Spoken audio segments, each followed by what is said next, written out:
réellement inédit dans l'histoire de notre pays. Il s'agit d'une authentique première et il convient de le souligner. Ils seront deux sur ce plateau pour participer à ce débat désormais historique. À ma droite, le candidat Patrice Talon. À ma gauche, le candidat Lionel Zissou.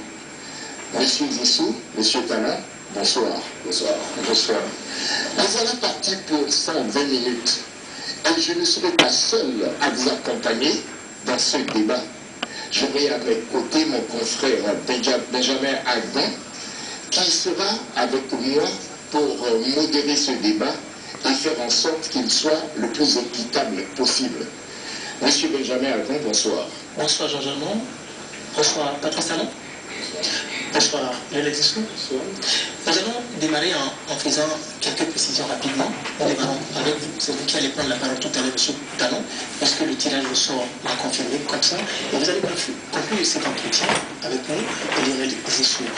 Pour démarrer, je voudrais quand même préciser que depuis le début de la campagne électorale du premier tour, chacun de vous est arrivé sur la scène politique béninoise avec des slogans. Le nouveau départ pour vous, monsieur Talon, et le Bénin gagnant pour vous, Lionel Zissou. Est-ce que nous commençons avec vous, monsieur Talon?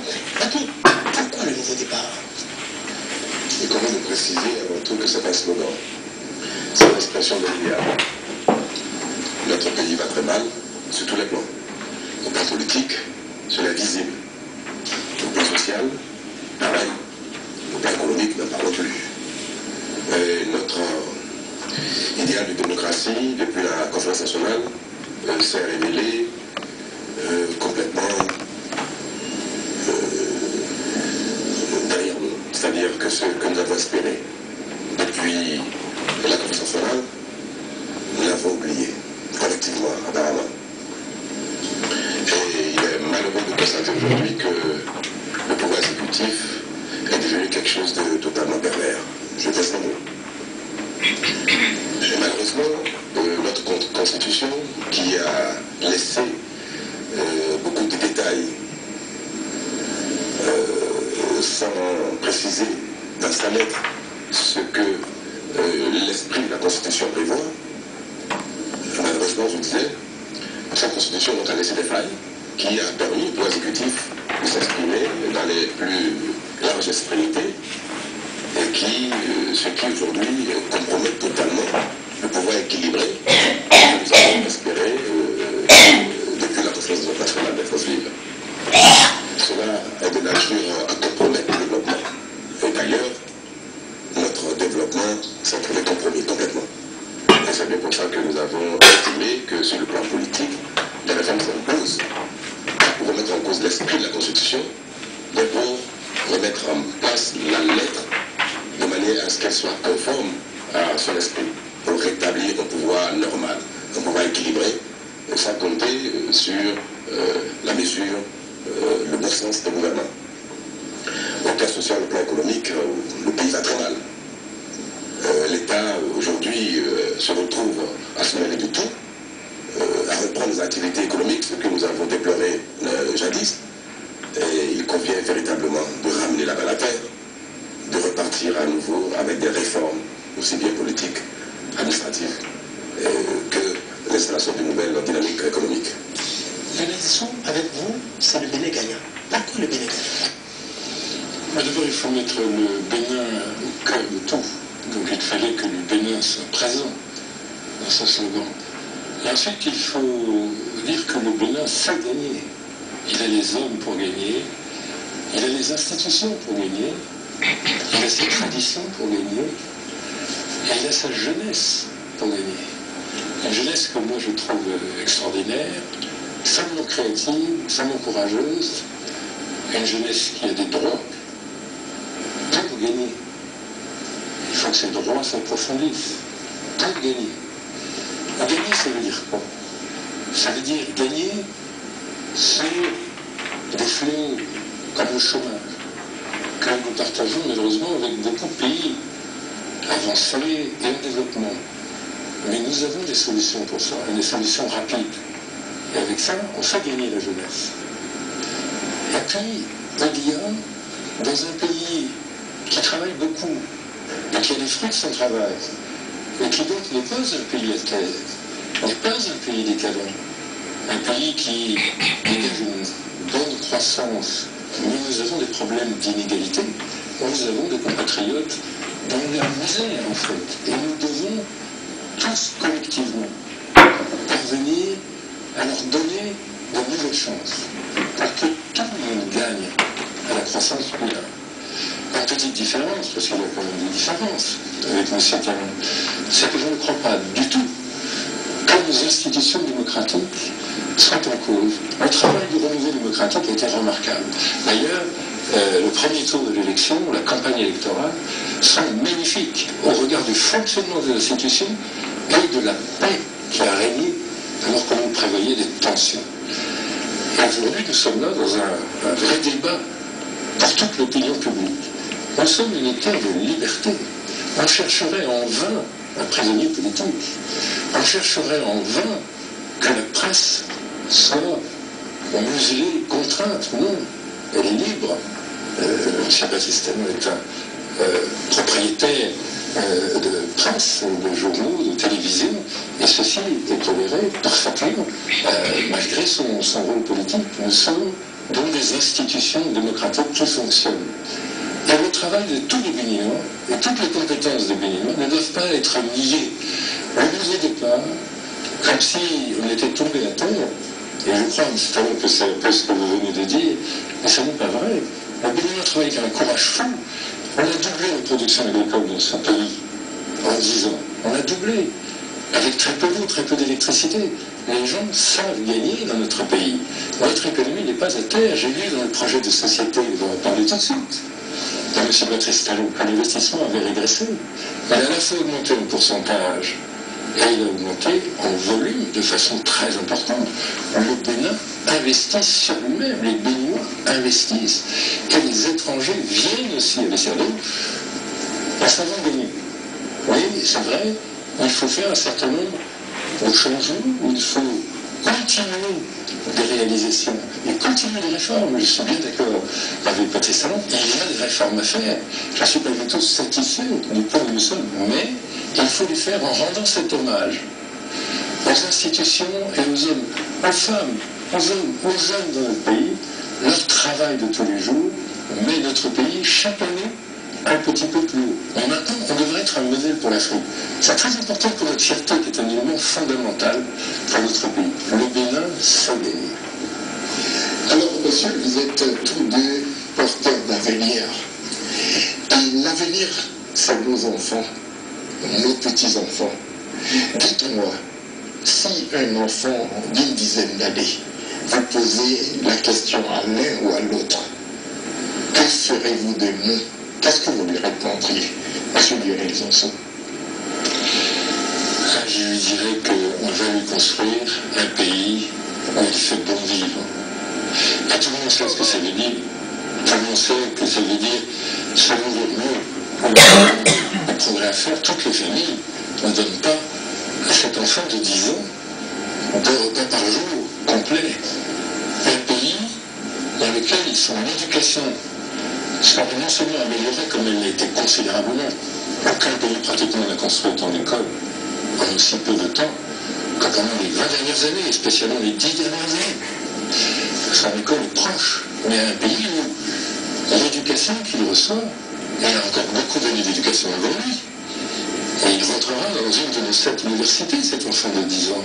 7 universités, il n'y en avait aucune en 1969. Et bien cet enfant-là, quand il grandira, on voulait qu'il ait la qualité de son éducation et la qualité des soins. Nos indicateurs de santé se sont beaucoup améliorés, c'est pour ça que nos enfants sont si nombreux. Mais il faut qu'on fasse encore de grands progrès dans la santé qu'on va lui garantir. Mais il faut que ça reste un pays dont on soit fier. Et c'est très important pour l'identité de chacun de nos enfants. Et moi, la question que vous me posez, c'est mes enfants qui me la posent, mes petits-enfants maintenant qui me la posent.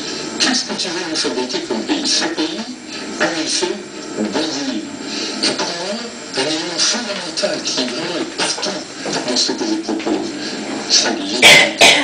Où que vous soyez né, quelle que soit votre famille, quel que soit son niveau d'éducation, que les chances de nos enfants, par l'école, par la santé, soient des chances les mêmes pour toutes sur tout le territoire, ce qui n'est pas le cas. Ce qui n'est pas le cas. Quelle que soit votre famille, que l'État soit une providence pour les familles, un soutien pour les familles. Voilà ce que je dirais à cet enfant. On va te donner l'égalité des chances pour ton emploi et pour ton éducation. Monsieur Baptiste, avant si vous posez la même question. Je suis assez malheureux de constater que pour un aspirant à cette fonction, diriger le Bénin pendant 5 ans, M. Zissou croit voir que le Bénin va très bien. Que la production augmente parfaitement, conformément à nos aspirations. Que les institutions fonctionnent très bien. Et que le Bénin est un pays déjà presque gagnant. On voit bien que, cher ami, vous ne connaissez pas le Bénin. Parce que rares sont les pays-là qui vous diront que le pays va bien. Au plan économique, le chômage a atteint des sommets inquiétants. L'administration, il faut être insoumis, un griot, être promu. Les valeurs ne sont plus promues dans l'administration. Le clientélisme est devenu le seul mode de gouvernance. Il n'y a plus un seul fonctionnaire de mérite qui pense que l'administration fonctionne bien. Dans les institutions, il y a eu des décisions de la Cour constitutionnelle qui ont tellement inquiété les Béninois qu'à l'occasion du premier tour des élections, l'élection présidentielle, vous avez vu combien les Béninois étaient inquiets que la Cour ne remette en cause la tendance annoncée par la Sénat. Il y a une crise de confiance. Parce que peu de Béninois ne croient aux institutions. Il y a une pression dans tous les cœurs, dans tous les esprits. Les Béninois sont déjà calmes, pacifiques. Ils sont restés calmes, tranquilles, dans leur maison, mais dans le stress. Moi, j'étais profondément malheureux. J'ai passé des messages. Je lui ai dit, restez tranquille, rien ne se passera. La Cour va confirmer les résultats. On n'est pas dans cet état pour rien. C'est bien parce qu'il y a eu des situations qui ont généré ce défi. Malheureusement, il est visible que le modèle politique dans lequel nous sommes ne plaît plus à personne. Que le pouvoir exécutif est devenu quelque chose de totalement décadent. La justice est devenue le souffle-douleur du pouvoir exécutif. Combien de fois on entend le chef de l'État, on entend même le Premier ministre dire que nous faisons justice, oh là là, c'est un machin. Et que les réalités politiques peuvent amener un État à remettre en cause la décision de justice. Ce n'est tellement grave. Je ne m'imagine pas candidat aux élections présidentielles en France que les réalités politiques peuvent remettre en cause une décision politique. J'ai l'impression que vous êtes à terre, excusez-moi le terme, je le dis amicalement, vous êtes le syndrome du gouverneur d'une contrée de sauvages. Quand vous gagnez, considérez que tout va très bien, que la vie est belle, et parce qu'il y a le soleil. Le Bénin va mal. Et nous, les Béninois, nous souffrons, nous n'allons pas bien. C'est bien pour ça qu'il urge de réformer notre vie politique, de réformer l'administration et de relancer notre modèle économique. Parce que vous avez dit que la production agricole a doublé en 10 ans. Le sud du secteur. Les rendements ont baissé dans tous les secteurs de l'agriculture. Vous prenez n'importe quelle aujourd'hui culture, et si vous nous en en parler, les rendements ont baissé aussi bien pour la production du maïs, que la production du riz, la production du coton, principalement. Il n'y a pas une seule culture à laquelle les rendements ont augmenté. Quand on mesure les performances d'une société, on ne mesure pas seulement au volume. Quoique le feu ne pas augmenter, comme vous le dites, j'ai dit tous les chiffres. Au niveau des rendements, c'est une catastrophe. L'État est défaillant partout, il n'a plus de formation. Les intrants sont fournis contre saison. Bref, je vais finir. Quand un enfant, mon fils, mon petit-fils, le vôtre, on pose la question de savoir quel pays nous comptons construire pour le demain, parce qu'aujourd'hui, il est désespéré. C'est ce qu'il faut noter, c'est parce que une fois qu'il pose cette question, ça veut dire que dans son esprit d'enfant, il voit malheureusement que le pays va mal et qu'il n'a pas d'espoir. Parce que même enfant, nous observons. La réponse que je lui donnerai est celle-ci. Mon fils, mon petit, nous allons construire un pays dans lequel il y aura, c'est vrai, l'égalité des chances.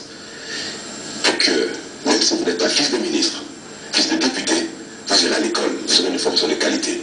Pour que demain, vous ayez un emploi qui vous permet de vivre décemment. Et il ne sera pas nécessaire d'être ministre, d'être député, d'être douanier, pour vivre. Avoir même votre riche. Parce qu'on peut vivre de son métier.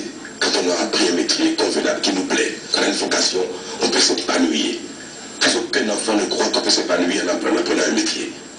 C'est cela ce qu'est devenu notre société. Il suffirait de lui dire demain, on peut être médecin, on peut être ingénieur, on peut être pilote, on peut être artisan, on peut être agriculteur et vivre bien. Et c'est cela la réponse qu'on va lui donner. En lui disant tout simplement que nous attelons à construire une nation dans laquelle les valeurs seront produites, que les valeurs permettent de nourrir chacun des Béninois. Je suis ravi de voir que quand vous parlez enfant, un enfant de 10 ans, vous dites la même chose que moi, vous lui dites oui, l'égalité des chances, oui, on va y parvenir. Donc je suis content que nous ayons le même message. Mais nous ne partons pas du tout de la même base. Vous êtes très compétent en coton, mais c'est vrai, vous avez géré la filière coton à un moment donné. Vous avez divisé la production par 2. Et tous les cotonculteurs retiennent la somme de pur revenu et des chiffres un peu plus élevés. Le coton, c'est 10% de l'agriculture. Vous savez, enfin, ne faites pas grief, ne faites pas insulte à nos compatriotes. L'ananas s'est développé, l'anacarde s'est développé, le manioc s'est développé, le maïs s'est développé, le soja est apparu, s'est énormément développé.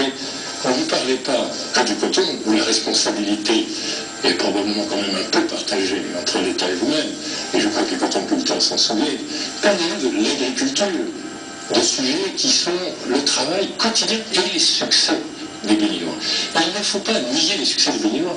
Je comprends très bien que vous fassiez des attaques contre le régime. C'est normal. Vous l'avez certes créé à bien des égards, ce régime. Vous avez certainement nommé des ministres un jour dans votre vie. Vous êtes venu me proposer un poste de ministre. Ça, c'était en 2006. Vous étiez un messager, c'est très bien. On dit que vous avez beaucoup composé du gouvernement et beaucoup fait élire de députés. Ce régime, vous le connaissez bien. Peut-être que vous avez un sentiment de culpabilité sur certains détails. Ça, je n'en sais rien. Mais quand on parle à un enfant de 10 ans, on lui dit la vérité. Le Bénin est un Bénin qui sait gagner.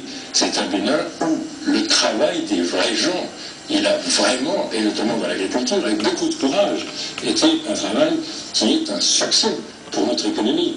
Il faut respecter les gens. La Cour constitutionnelle, je sais que vous aimez faire peur, Patrice, et d'ailleurs je crois que vous y arrivez très très bien. Faites très très peur, y compris notre coalition de rupture. Il y a de vos plus grands partisans de cette coalition qui m'a dit mais il faut que j'appartienne à cette coalition car j'ai tellement peur si Patrice Talon gagnait qu'il vaut mieux que j'ai l'air de l'avoir soutenu, ça me donnera quelques mois de répit. Vous aimez faire peur. Regardez sur la Cour constitutionnelle. Moi j'ai rendu hommage à nos institutions, vous venez de me le reprocher.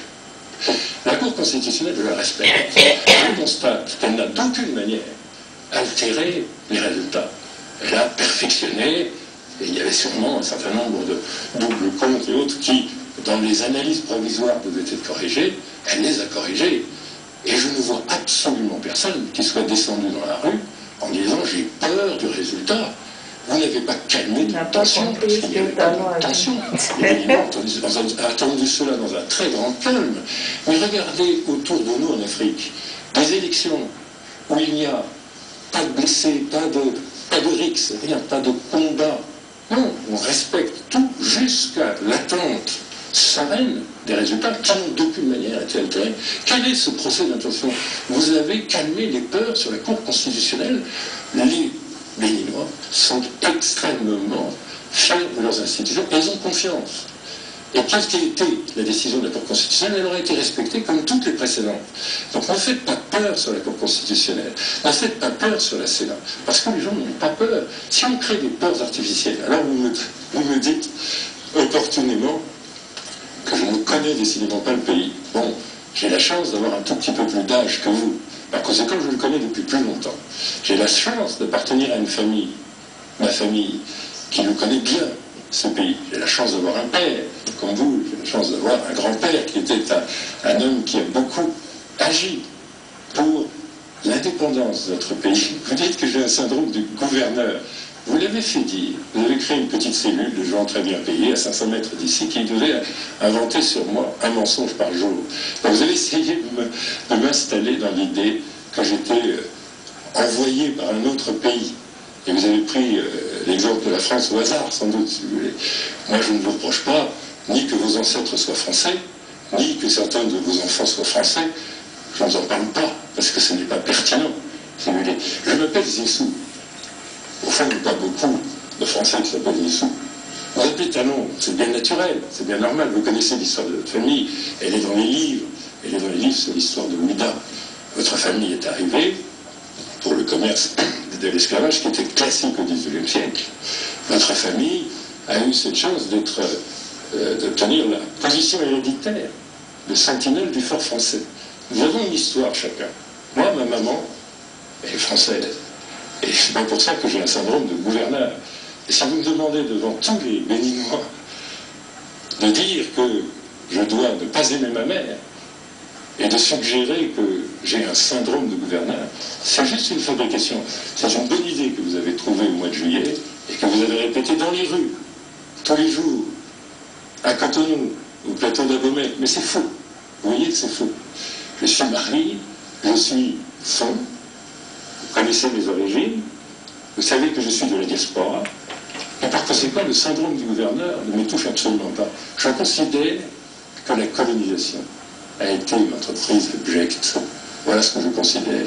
Et je suis très fier que ma famille, faite de ministre du gouvernement de Béanza, et faite ensuite d'instituteurs, d'enseignants, créant des écoles comme mon grand-père, écrivant de façon manuscrite les premiers journaux. Un des tout premiers journaux que mon grand-père a écrit, le Récadaire de Béanza. Je vous assure que ni mon grand-père, ni mon père que tous les Béninois connaissent, le professeur René Zissou, ni mon oncle, le président Zissou, auraient enfanté quelqu'un qui aurait un syndrome de gouverneur. Mon père est un médecin, il m'aurait guéri de ce syndrome tout de suite, je vous assure, tout de suite. Donc ne méprisez pas et ne créez pas la peur. Je sais que vous aimez la peur, je sais que vous aimez la créer. Et je sais que vous la créez très bien. Nous nous connaissons à peine et nous avons des relations tout à fait cordiales. Je n'ai pas peur, je n'ai pas peur. Mais ça m'amuse quand dans votre coalition, les gens sont là par la peur. Ne jouez pas sur la peur. Notre pays a besoin de paix. Je trouve que vous êtes vexé. Ah, pas du tout, je suis désolé, pas du tout. Je suis désolé, parce que vous avez pris la mouche, non. Non, c'est votre syndrome de gouverneur que vous avez répété pendant des mois. Le mensonge dans sa répétition ne crée pas la vérité, Patrice. On peut répéter le même mensonge. Et je sais, on en évoquera quelques-uns. Le mensonge tous les jours de porte à porte. Tous les jours. L'intoxication, qui est une béninoiserie connue. La répétition du mensonge n'est pas une vérité. Et donc, on balaye ces histoires de syndrome de gouverneur. D'ailleurs, le suffrage universel a balayé ce genre de mensonges répétés porte à porte. En revanche, ça ne me vexe pas. Bien. Monsieur Tamansi, vous voulez répliquer? Oui, et je vous ai entendu dire, et j'ai été un peu amusé, que les Béninois étaient bien tranquilles, apaisés, à la veille, au prononcé de la décision de la programmation de la décision de la Cour, à propos de l'élection présidentielle premier tour. Ça pour une fois encore, M. Zissou, que vous êtes, vous ne connaissez pas le pays. Vous n'êtes pas au courant de la réalité. Vous êtes isolé. Les Béninois sont tranquilles. Parce que vous me laissez, vous me permettez, je ne vous ai pas interrompu. Je ne vous laisse pas dire ça. Je ne vous ai pas interrompu. Vous permettez? Oui, mais je vous interromps sur ce point. Non. C'est parce que vous n'êtes pas à l'écoute, les Béninois. Tout le monde a eu peur que les décisions devant sortir de la Cour ne soient pas dans le même sens que celles de la Sénat. Mais je n'ai jamais dit que la Cour allait le faire. Moi, j'ai dit à tout le monde, ayez confiance, ça ne changera pas. Et d'ailleurs, il faut reconnaître à la Cour ce mérite qu'ils ont travaillé de manière acharnée. Et ce qui est sorti est parfaitement conforme aux chiffres que nous avions chacun des candidats. C'est qui se le conseil du pays, quoi. À chaque fois. Et ça apaise la sévérité. Permettez que je finisse ce que j'ai dit. Tout à fait. Quand on invente des tensions, on ne joue pas pour la paix dans ce pays. Je peux continuer? Absolument. Vous êtes horrible. L'intervention est bien chronométrée. Oui, mais je voudrais que M. Sissé ne m'interrompe pas chaque fois. Parce que c'est une technique pour couper l'énorme. C'était un compliment. Vous avez reconnu que le compliment. Quand tu as parlé, tu as laissé parler. Encore une fois que vous ne connaissez pas du tout Bénin. Vous avez dit que M. Talon, qui a géré la filière de l'État béninois, que de mon temps, j'ai divisé par 2 la production nationale. Vous ne savez pas que de mon temps, au temps où la production cotonnière faisait son boom, avec l'introduction des privés, notamment le groupe Talon, nous avons été 425 à 50 000 tonnes de production cotonnière. Vous ne savez pas ça? Vous ne saviez pas? Moi, je le sais parfaitement, mais c'est faux. Vous dites non, c'est faux. Mais c'est faux.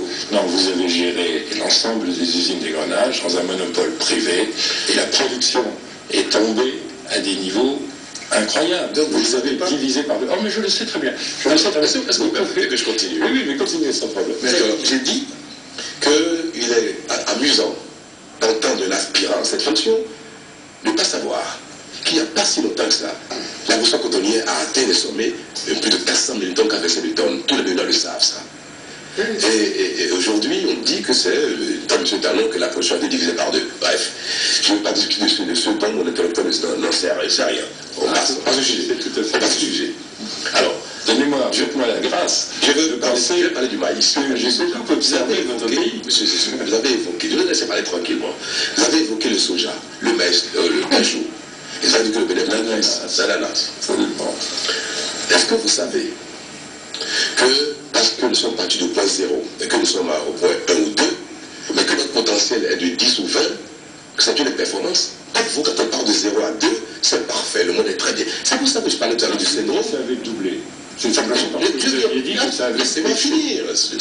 Ayez la gentillesse de me laisser parler. Ça avait doublé. Le potentiel... Ayez la gentillesse de me laisser parler. Bien sûr que j'ai droit au potentiel. Je vous serais reconnaissant, nous serions reconnaissants de ne pas interrompre M. Talon. Je vous ordonne qu'il a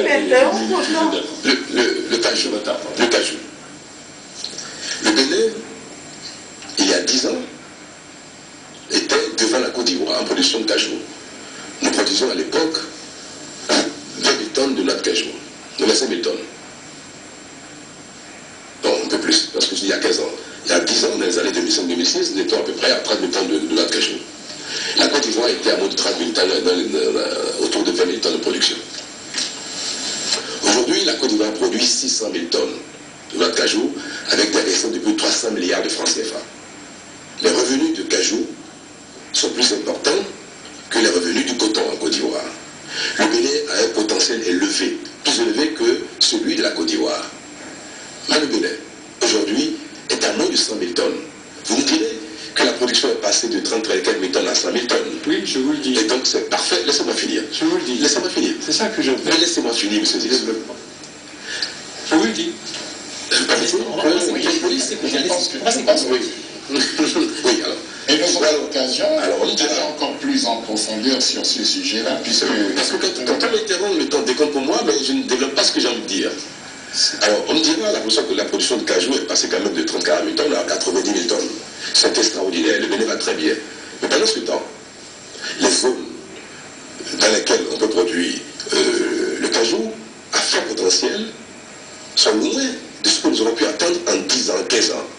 La nature humaine ne se contente pas de faire de petits pas quand elle peut faire de grands pas. Parce que la pauvreté s'accentue même si nous passons d'une tonne à 2 tonnes. La pauvreté n'est plus la même. Nos besoins ne sont plus les mêmes. Le potentiel du monde n'est plus du tout le même. Donc on ne peut pas se contenter de faire de petites choses pendant que le monde entier progresse et nous, en proportion relative, nous appauvrissons. C'est pour ça que je suis malheureux d'entendre qu'au Bénin, nous produisons désormais du cajou que va très bien, alors qu'à Côte d'Ivoire, qui a moins de potentiel que nous, produit pour 300 milliards de francs CFA de noix de cajou. L'ananas, si vous connaissez ce secteur, vous verrez que l'ananas ne va pas bien. Je sais de quoi je parle, puisque je suis... Vous ne connaissez pas le secteur agricole. Alors, j'ai passé beaucoup plus de temps que vous dans des vraies industries agroalimentaires. Je les ai présidées partout dans le monde. J'ai dirigé des sociétés agroalimentaires. Non, mais j'ai présidé des sociétés agroalimentaires qui étaient en Afrique aussi bien qu'aux États-Unis, aussi bien qu'en Europe. Donc, quand vous dites que je ne connais pas ce secteur, je voulais juste vous faire dire que quand on passe de 30 000 à 100 000 tonnes, c'est un progrès. Maintenant, si on parle de potentiel, et on va en parler, il y a un énorme potentiel, et je suis tout à fait d'accord avec vous. Tu vas vous dire. La Côte d'Ivoire, c'est un pays qui est 5 fois plus riche que le nôtre, beaucoup plus peuplé et beaucoup plus lent, et je vous accorde qu'il a un potentiel très important. Je vous ai juste dit, Mais je vais vous dire. on n'est pas dans une situation de nouveau départ.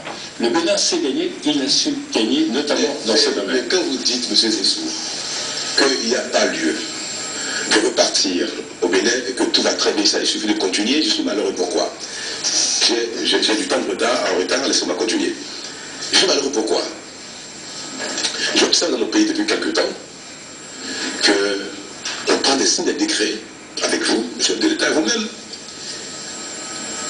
qui donnent l'impression que nous sommes dans une république bananière.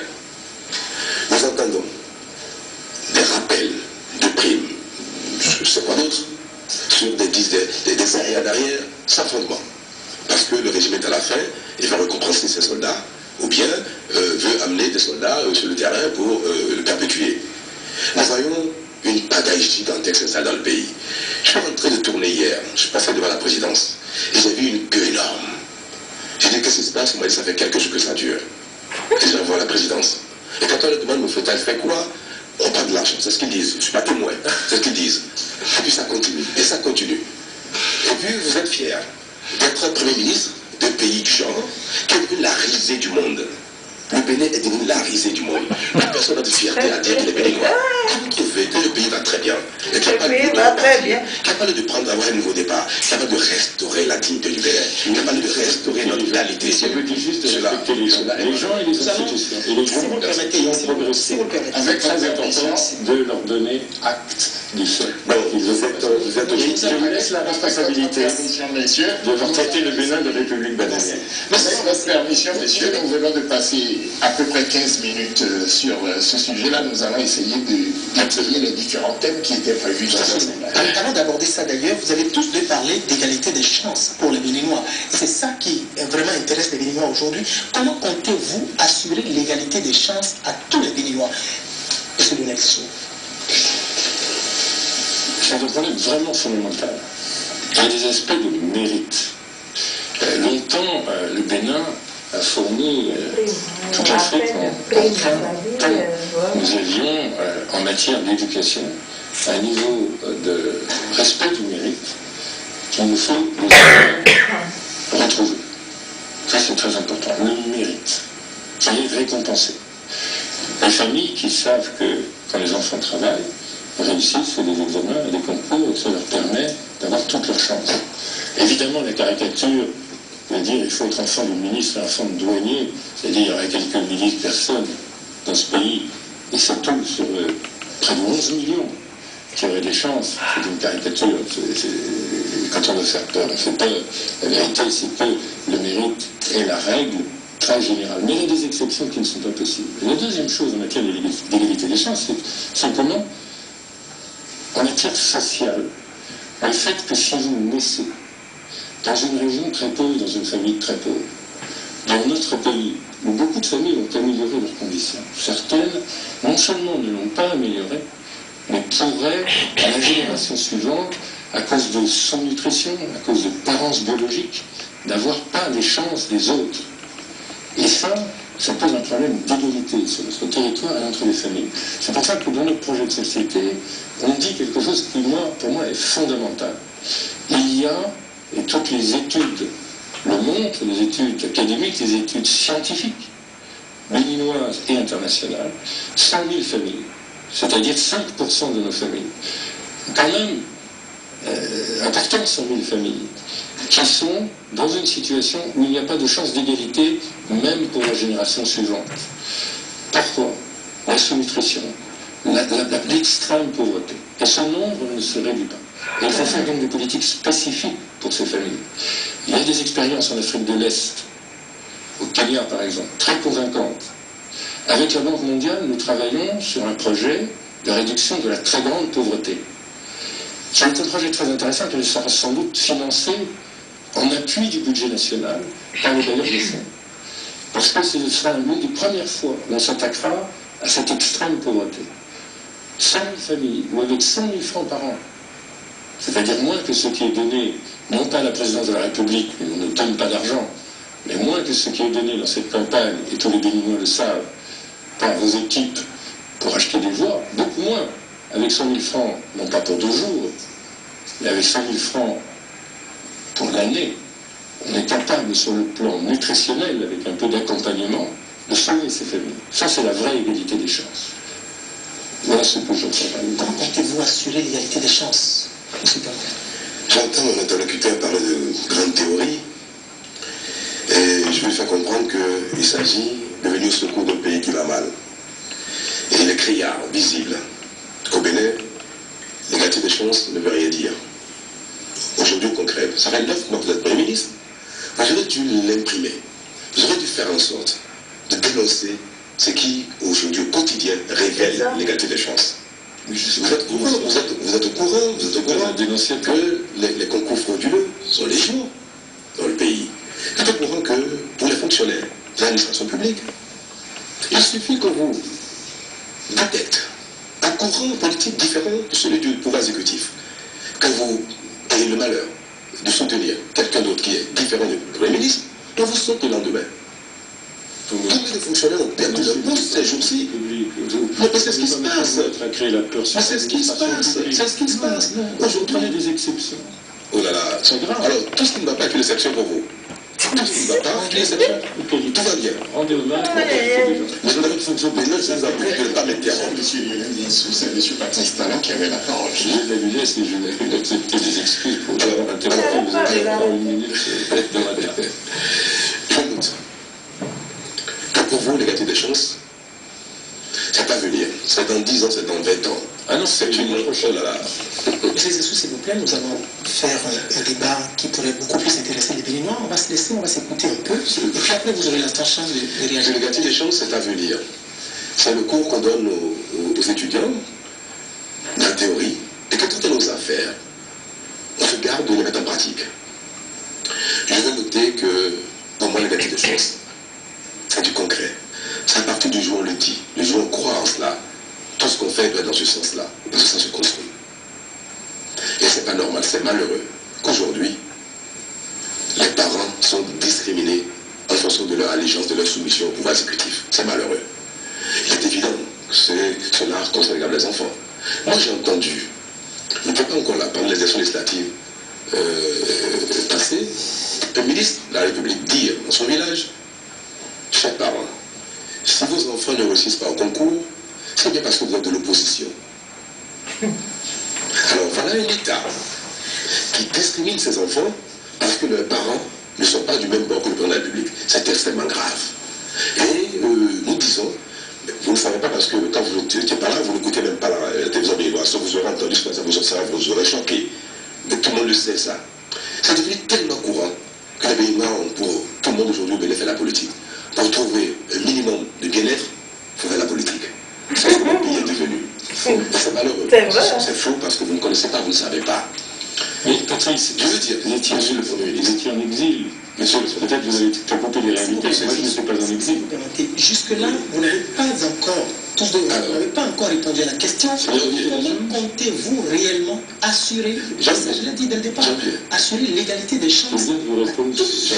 Vous savez, le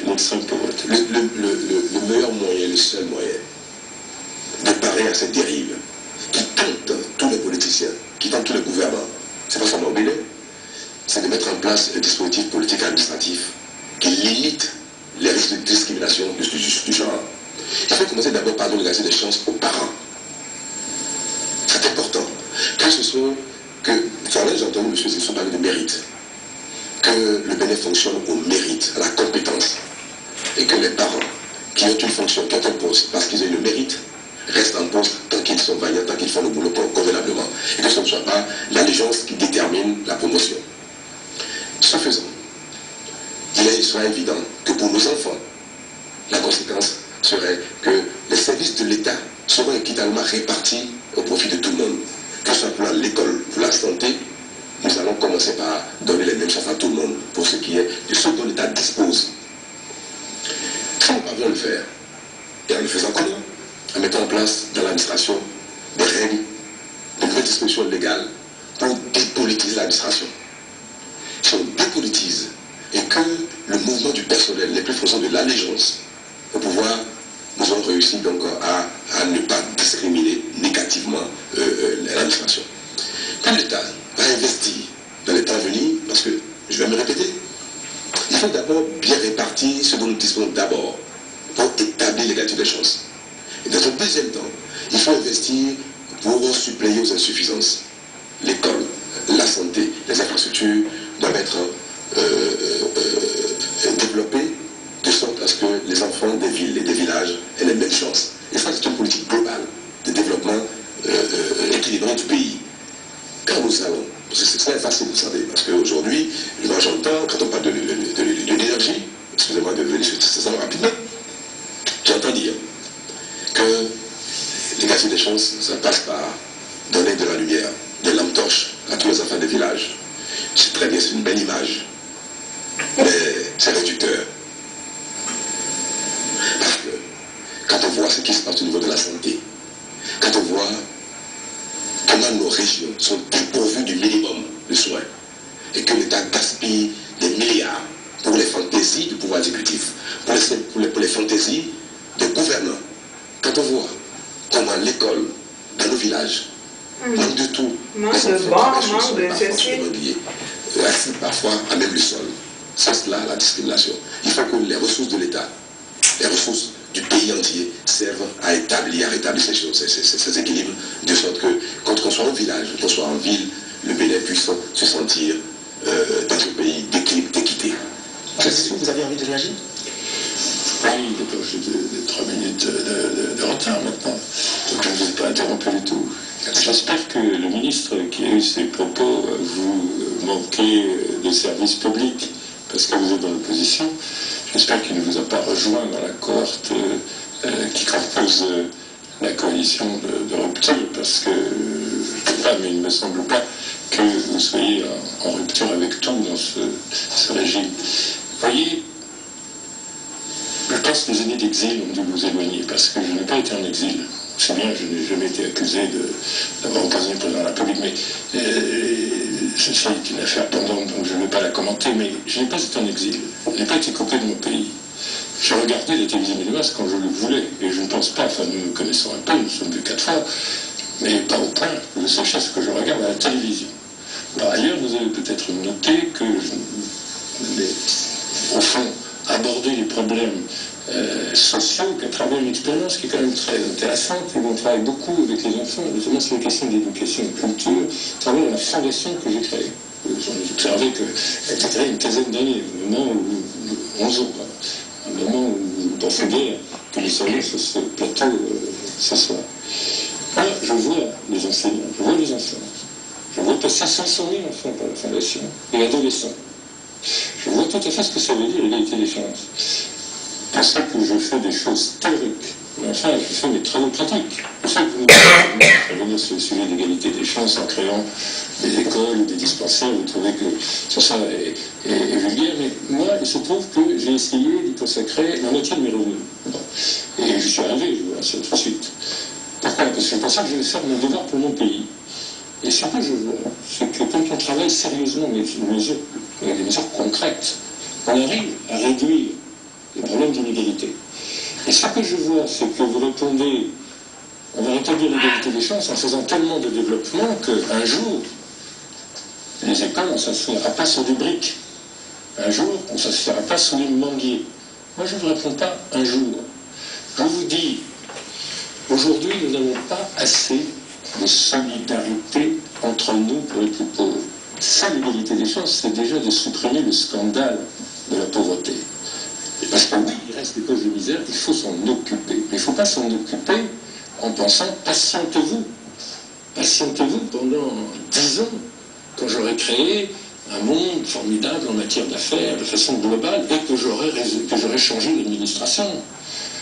Non, je dis en 2016, il faut qu'on commence à aider et à sortir de la misère avec une injection directe de revenus. 100 000 francs. Avec 100 000 francs, on fait son devoir de solidarité. En 2016, je ne vous parle pas de théorie.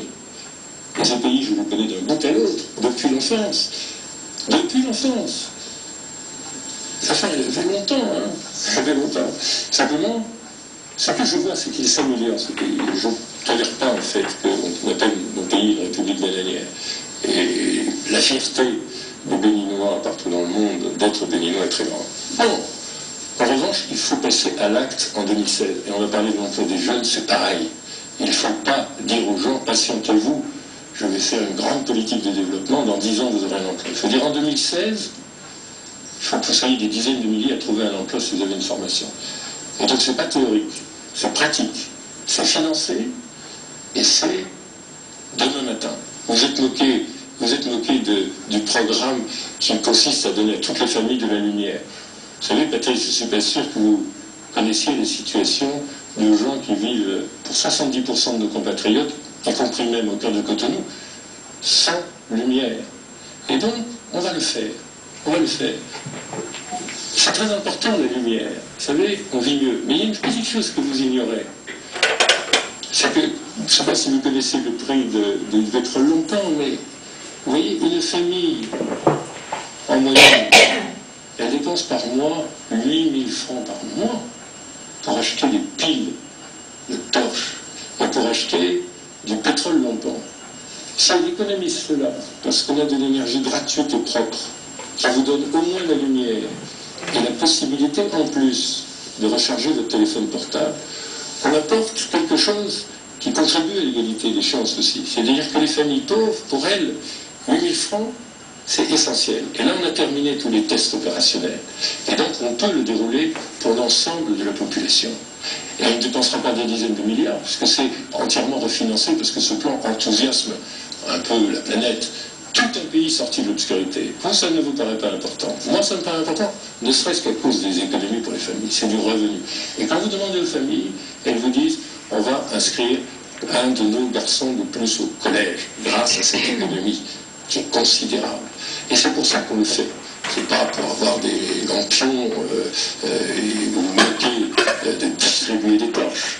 Il s'agit de la famille et la lumière. Vous savez, pour l'égalité des chances dans l'éducation, de pouvoir faire ses devoirs après 19 heures, c'est très très important. Pour les femmes qui peuvent se réunir, pour les femmes qui cuisinent pour toute la famille, c'est très important d'avoir de la lumière. Pour la sécurité contre la petite délinquance, c'est très important d'avoir de la lumière. En plus, c'est très important que se fassent de telles économies dans le budget familial. Vous savez que vous êtes une famille pauvre, 1 000 francs par mois, c'est considérable. Vous savez, c'est près de 100 000 francs par an. Je ne vais pas vous l'apprendre si vous connaissez très bien ce pays. 100 000 francs par an, c'est vraiment très important. Pour ce prix, à la production, puisque vous connaissez bien l'agriculture, c'est 8 sacs de maïs de 100 kilos. C'est ça l'économie, avec ces petites lampes qui vous font sourire. Mais l'égalité des chances, ça commence maintenant. Et ça commence là, en 2016, en avril. Alors, quelques minutes pour répondre, M. Talon, et puis nous allons aborder la question de la santé. Nous avons commencé à en parler déjà un tout petit peu.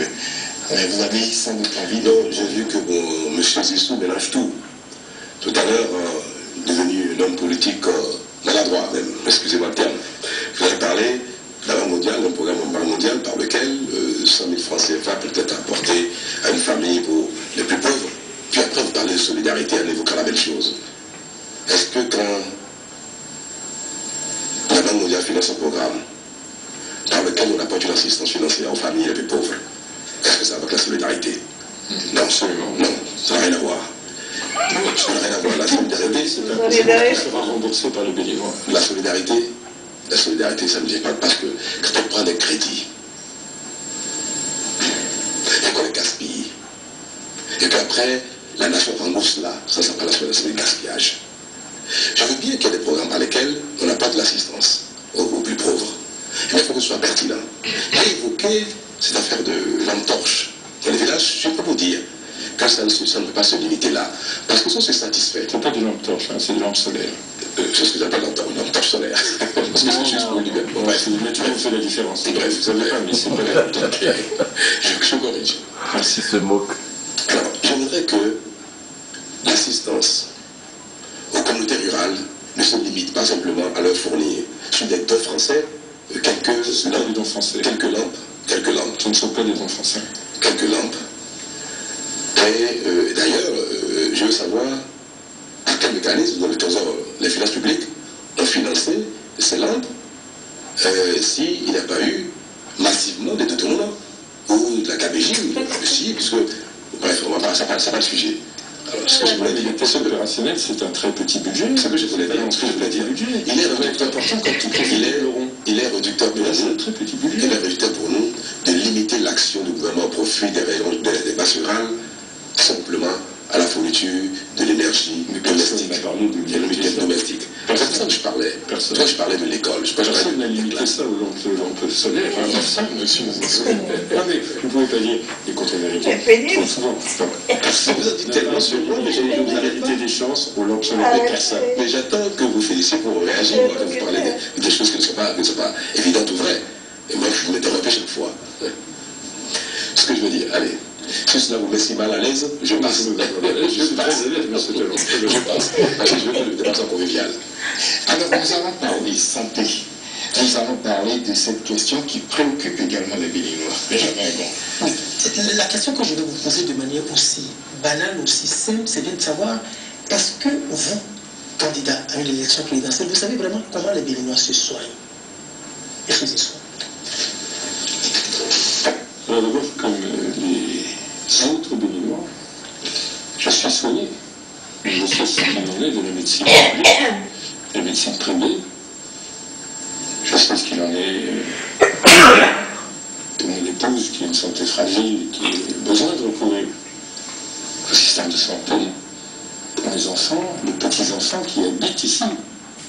Et puis, vous savez, je crois que je ne l'ai jamais dit, pour le cinquantenaire du Centre national hospitalier universitaire, parce que nous avons fait dans la plus grande discrétion avec la Fondation, nous avons réhabilité, parce qu'il avait besoin, les services de pédiatrie, les services de traumatologie, les services d'urologie du CNHU, qui avait pour la condition des patients et la condition des soignants.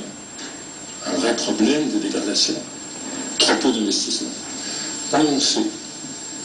Et là, quand nous avons passé ensemble la visite médicale, je suis allé voir, ça reste quelque chose de la réhabilitation des services.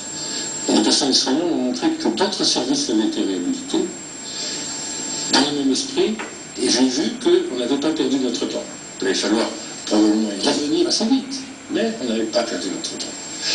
Alors, je lui ai dit, si je savais ce que c'est que d'être soigné au Bénin. Jamais de réponse, c'est aussi ce que c'est qu'être soignant au Bénin. Et Dieu sait qu'on en dit beaucoup de mal, et je ne vois aucun compliment sur le personnel soignant quand je lis, j'écoute le testament, mais moi, j'ai appris à les respecter infiniment.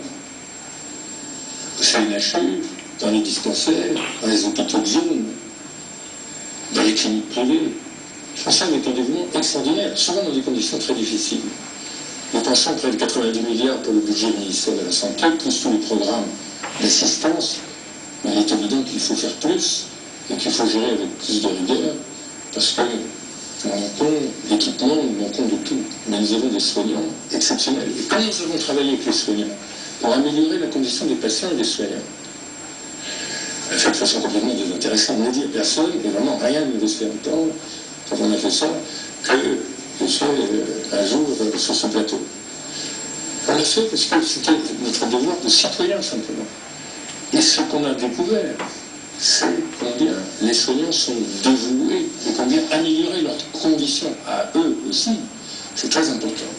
Et tout à l'heure, on parlait aussi des fantaisies complètes. Il faut être ministre pour avoir ses enfants qui réussissent des concours. On a une des meilleures formations médicales, une des meilleures formations paramédicales. Alors on va me dire non, tous les Béninois, s'ils sont enfants de douaniers, ne peuvent pas réussir les enfants. On a une des meilleures formations médicales. Les médecins béninois, comment ils se soignent les Béninois? Ils font dans les villages. Et au Bénin, c'est pas à Cotonou. Paramédicaux. Et la faculté de médecine, ben, pas de Cotonou, quoi. Mérite et respecté. On s'en fout de ça. Qui lui aussi est capable d'approvisionner beaucoup de pays d'Afrique. Parce qu'il est de qualité, c'est quelque chose. Mon père a fait ce métier avec un dévouement extraordinaire. Et aujourd'hui, je suis très fier d'être arrêté dans la rue par ces anciens élèves, ces anciens étudiants. Ma mère est infirmière. Ma mère est infirmière. Je sais très bien ce que c'est que la condition. Et donc, voilà ce que moi je crois savoir. C'est ça. Justement, tu ne sais pas grand-chose, les Béninois. Et je sais très bien qu'à partir de toutes ces forces-là, et si les gens sont dans des vrais efforts de solidarité, et dans le budget national, on a de Il est en l'espace. difficulté là. Et dans l'aide publique internationale, on a de l'espace. Je sais qu'on peut rééquiper nos hôpitaux. Je sais qu'on peut numériser, c'est-à-dire qu'il peut y avoir des ordinateurs. Mais le plan Lumière pour tous, qui est caricaturé comme étant des lampes torches, ça qui coûte cher, il ne faut pas les donner des lampes solaires aux enfants, ça qui coûte cher, c'est que le volet le plus cher, c'est l'équipement en électricité, qui est quand même la base de tous les centres de santé et de tous les centres d'enseignement. Parce qu'il faut commencer sérieusement. Avant de dire on va mettre un ordinateur ou des échographes pour suivre votre grossesse, il faut qu'il y ait l'électricité. Et qu'il y ait l'électricité tout le temps dans nos centres de soins. Et c'est le volet le plus cher. C'est pas avec la lampe torche qu'on va faire ça. Comme étant un programme fait de lampions. C'est pas des lampions. Je vous assure que les accouchements ont lieu, les sages-femmes avec des lampes torches dans la bouche. Vous savez, mon père a mis au monde, probablement comme obstétricien, gynécologue, des dizaines de milliers d'enfants. Je l'ai accompagné dans son métier, je l'ai vu faire. Je vais voir nos sages-femmes, je vais voir nos matrones, je sais très bien ce que ça veut dire. C'est un privilégié. C'est un privilégié. La question, savez-vous vraiment comment les Béninois se soignent? Avant de poser la question, je voudrais faire remarquer que M. Zissou reconnaît que même dans nos régions, l'énergie ne doit pas servir seulement, exclusivement, à fournir de la lumière domestique, de lampes solaires. Parce que même dans nos régions, nous avons des besoins d'énergie pour l'échographe. Nous avons des besoins d'énergie pour la vie en général. Et que l'énergie est un besoin indispensable pour nos régions également. Si on veut que nos régions se développent et qu'il n'y ait pas l'exode massive, récurrente tout le temps. C'est pour ça que je disais que le programme d'énergie, c'est dans les villes, dans le village, dans nos zones rurales, ne peut pas se limiter à la fourniture de lampes solaires, torches, jusqu'à le fil torche. Et que c'était réducteur. Je suis heureux d'entendre M. Zissou dire que nous avons besoin d'énergie dans nos villages, aussi pour beaucoup de choses, pour les coiffures, pour les coiffeurs, pour les tailleurs, pour les couturiers, pour la métallurgie, pour les artisans, pour les médecins, pour le centre de santé, on a besoin. C'est pour ça que nous venons, j'espère, sur le problème de l'énergie. Le problème de l'énergie est un problème capital, global, aussi bien pour les villes que pour les villages. Et que dans le village, il s'agira également d'avoir de l'énergie pour toutes les activités de la vie. Pour la santé. J'ai écouté M. Zissou, mais j'ai l'impression que nous faisons deux débats. Vous pouvez vous faire votre question. Comment les Béninois sont soignés? Qui parle de Cotonou. Nous avons trois catégories de Béninois et trois catégories de soins, d'accès aux soins de santé. Les fonctionnaires, les salariés de l'État. C'est ça. Ils sont pris en Sont charge. soignés, qu'ils soient en ville ou dans les villages, avec des prises en charge de l'État, et ils ont accès à des soins gratuits. Une autre est de la qualité des soins, mais au moins ils ont accès aux soins. Pour le secteur privé, les salariés du secteur privé, pour une bonne part, ils ont également accès aux soins par l'assurance ou bien par l'assistance des entreprises privées. Ce n'est pas tout le monde. Parce que la grande masse, parce que la grande masse de Bénin, c'est surtout les artisans. Ouais. Qui n'ont rien. Qui n'ont pas accès aux soins. Parce qu'ils n'ont pas les moyens. Parce qu'il n'y a aucun système qui leur permet d'avoir accès aux soins. À cela s'ajoute la qualité des soins. Dans le village, c'est un dénuement total. Le plateau technique est absent, totalement. Dans les grands centres de santé ou en ville, C'est ça. le plateau technique Il ne est peut pas absent. dire. Il ne connaît pas. Il est Il opérationnel. connaît Cotonou, c'est tout. Le privé existe, mais il faut être nanti. Il faut s'appeler talon Zissou pour avoir accès aux soins privés. Ah. Il faut t'appeler par fort. Évoluer comme ça, et on va se satisfaire du fait que le Bénin a toujours beaucoup de médecins. Il y a des médecins béninois au Bénin, en France, peu partout, et que le Bénin est un pays où la santé est une merveille. Non. Nos compatriotes ne sont pas pris en charge quand ils sont malades. C'est un drame. Nous avons entendu parler du programme de ce gouvernement, qui était une bonne chose au départ, mais qui est devenu quelque chose de politique populiste. La gratuité, qui est quelque chose dans son départ, quelque chose de bien pensé. Mais quand il faut que l'État apporte au centre de santé les moyens d'apporter les services, les prestations qu'attendent les usagers quand ceux-ci doivent venir sans payer. Alors, vous allez à l'hôpital, on dit que c'est gratuit, mais il n'y a pas de soins. C'est la réalité d'aujourd'hui. Nous avons parlé malheureusement d'un programme de protection sanitaire, d'assurance maladie pour les ZEN, je ne sais plus comment on l'a appelé au Bénin. Vous voulez parler du RAMU? Du RAMU, voilà. Mais qui est quelque chose de Il avait oublié le mot. bâclé, populiste. Nous avons proposé dans nos programmes que nous mettrons en place au Bénin, par région, un dispositif qui prendra en charge les Béninois, surtout les plus démunis, notamment les artisans et les producteurs agricoles, les plus faibles, pour leur apporter de l'assistance au plan de la santé, au plan de la cotisation retraite, parce que nous avons nos paysans, nos artisans qui peuvent travailler durement pendant de longues années, et quand ils sont pris de l'âge, quand ils sont fatigués, il manque du pain quotidien.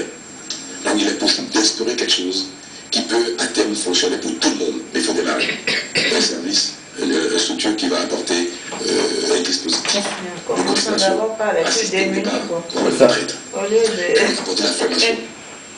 Et le quatrième volet de l'agence dont j'ai parlé dans mon programme, qui va être l'agence régionale de protection sanitaire de services sociaux, va apporter également du crédit micro et moyen pour aussi bien les paysans que les artisans. Si nous globalisons ces divers besoins, qui sont des besoins de vie pour les populations les plus démunies, c'est-à-dire de la formation, pour leur activité, qu'on soit menuisier, qu'on soit électricien, qu'on soit artisan, qu'on soit coiffeur ou tailleur, on a besoin de formation tout le temps, parce que le monde évolue. Donc la formation, on a besoin. C'est pareil pour les agriculteurs. Ils ont besoin d'une couverture sanitaire, d'avoir accès aux soins de santé sans les moyens. Donc on met en place un dispositif qui leur permet d'avoir accès aux soins de santé. Je le répète, permettez. La troisième chose, c'est le crédit. Parce que les activités de l'artisanat souffrent de moyens. Nous avons vu au Bénin, c'est un microcrédit qui est devenu quelque chose de politique et populiste. Il faut mettre en place quelque chose qui soit réellement opérationnel pour apporter les besoins réels dont a besoin nos populations les plus faibles pour faire face aux besoins de financement qui sont les leurs. La quatrième chose, parce que j'ai cité, c'était la formation, la cotisation retraite, voilà, pour la quatrième. Ces choses-là, ça nous parvient, nous avons le courage, nous mettons les moyens de l'État au service de nos populations, pour mettre par région, au plus près des citoyens. Des programmes regroupant ces trois volets, nous allons apporter à nos populations ce qui permet de créer le développement au niveau des régions. Et ça va être facile. Ce qui rend opérationnel, ce qui est actuellement, c'est qu'on ne peut pas identifier de manière fiable les usagers. Nous avons la LEPI, qui aujourd'hui identifie les électeurs. Il sera facile de l'étendre à ce dispositif, de sorte que chaque Béninois, qu'il soit artisan ou agriculteur, soit identifié biométriquement, gratuitement. Puisque nous avons aujourd'hui recensé plus de 400 millions de Béninois, beaucoup plus que ça d'ailleurs, il nous sera facile de recenser tout le monde et d'apporter un peu d'assistance financière pour que l'identification soit quelque chose de réel. Sauf que chaque Béninois dispose d'une identité réelle qui puisse être identifiée. Cela facilite la mise en œuvre du programme que je viens d'évoquer. Voilà donc quelque chose que j'ai proposé dans le programme qui devra rapidement, à court terme, mettre en place un dispositif sur lequel nous allons informer nos populations sur le potentiel de notre pays à apporter de l'assistance réelle aux populations les plus démunies. C'est sûr, vous avez encore quelques minutes de retard, on peut l'attraper en réagissant. Oui, pour montrer Patrick Talon combien ils sont bienveillants, puisqu'il est bien de penser que je l'interrompais souvent, donc je ne l'ai pas interrompu parce que j'ai trouvé que ce que vous avez dit était bien dit, et c'était bien fait. Le rappel de votre programme était sur la matière de santé, et puis après vous avez ouvert plus large. C'est d'excellentes remarques. Donc, je suis content de savoir que statistiquement, nous deux, on a quand même quelque chance d'avoir à conduire le pays demain. On pense la même chose. Merci. Parce que je considère que vous venez de rendre un hommage magnifique à ce qui est en cours. Magnifique. Et je vous en remercie. J'enlèverai évidemment le mot populiste. Vous avez dit il faut un système d'assurance maladie universelle, et il faut commencer. Vous avez dit qu'on avait commencé avec le RAMU. Ben oui, on a commencé avec le RAMU, donc il fallait commencer. On a donc commencé. La législature vient d'approuver ce texte. Un point. Un gros travail de commission, c'est que, trouvez que nous sommes une république bananière, nous avons également une bonne assemblée nationale, et également un bon travail de préparation législative. Et ça a été évidemment voté par l'immense majorité de nos députés. Donc il fallait commencer. Et le prochain président, il a une base, on améliorera, on développera, et c'est effectivement fait pour pouvoir accueillir, comme vous l'avez dit, tous les compatriotes, notamment les plus défavorisés de la République. Il fallait faire le RAMU. Maintenant, il faut le temps. Vous avez parlé, et j'en rends hommage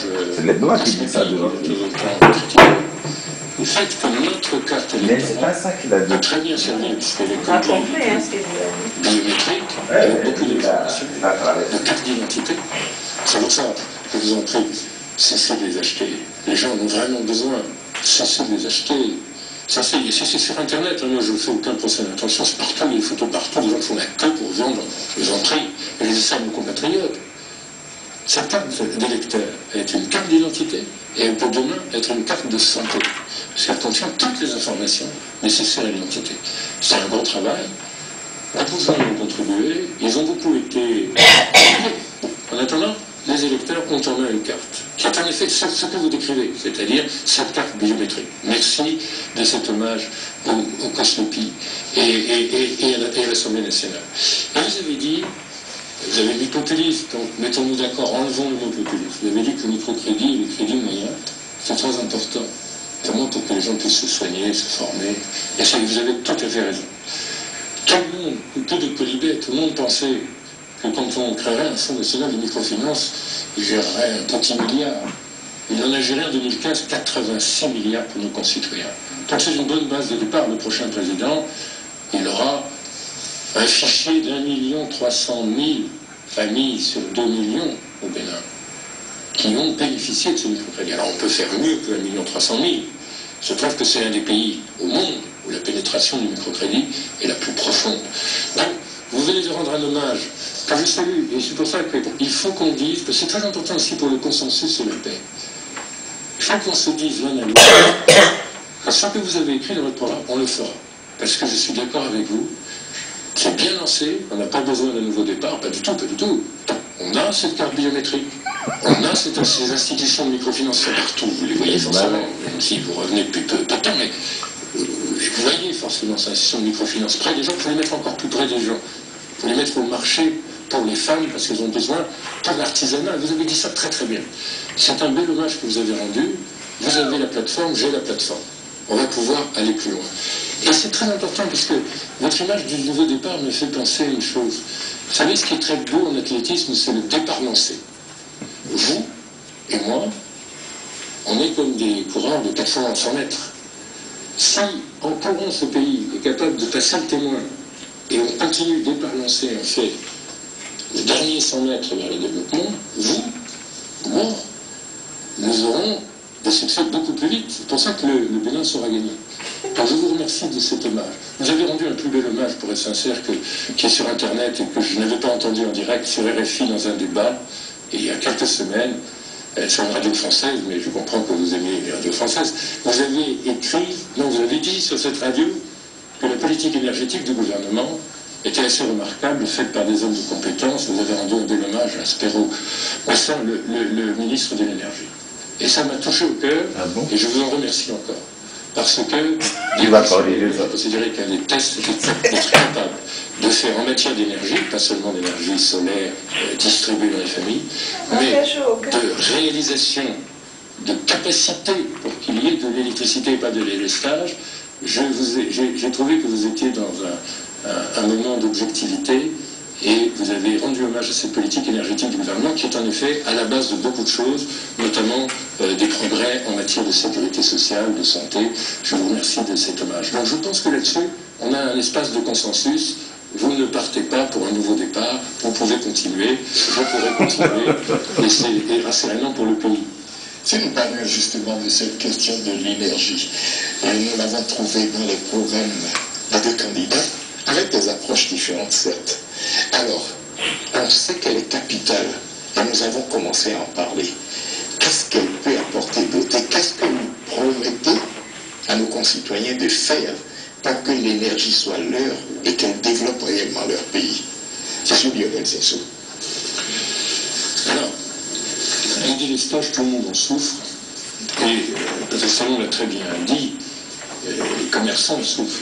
On aurait beaucoup plus d'emplois dans le commerce. Les artisans souffrent. On aurait beaucoup plus d'emplois dans l'artisanat si on avait une distribution d'énergie sur tout le territoire. Donc, qu'est-ce qu'on est en train de faire et qui va porter ses fruits? Installer des capacités. C'est-à-dire qu'on a signé quelque chose qui est le triplement. Et les premiers effets s'en sentiront en 2016, le triplement de l'offre d'électricité. On l'a fait de façon très professionnelle et très rapide, par des appels d'offres absolument conformes, mais rapides parce qu'on a pris les meilleurs professionnels en matière de conseil et que c'est considéré comme des conventions qui vont nous permettre d'attirer des investissements privés. Et je suis sûr que Patrice, notamment comme opérateur, sera intéressé à participer à des investissements dans le domaine de l'énergie, parce que nous avons créé un environnement légal qui est bon, on va pouvoir tripler les capacités. Et par ailleurs, on a affirmé que les énergies renouvelables, c'était fondamental pour des raisons d'environnement. Il ne faut pas oublier que dans notre pays, nous avons aussi des problèmes d'environnement, des problèmes de changement climatique, des problèmes de pollution. Et donc les énergies renouvelables sont fondamentales. Elles nous permettent de faire avec le soleil beaucoup de choses, beaucoup plus que simplement les familles, ce qui est quand même beaucoup plus que les formes de santé et les centres d'éducation.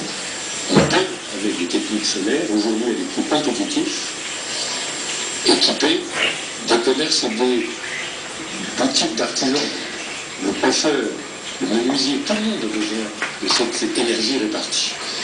Et moi je crois, c'est ce que j'ai écrit, que nous allons arriver à l'électrification rurale. C'est-à-dire des gens qui attendent, parce qu'ils sont loin des centres-villes, l'énergie électrique pour dans 20 ans. On va pouvoir le faire avec les énergies renouvelables.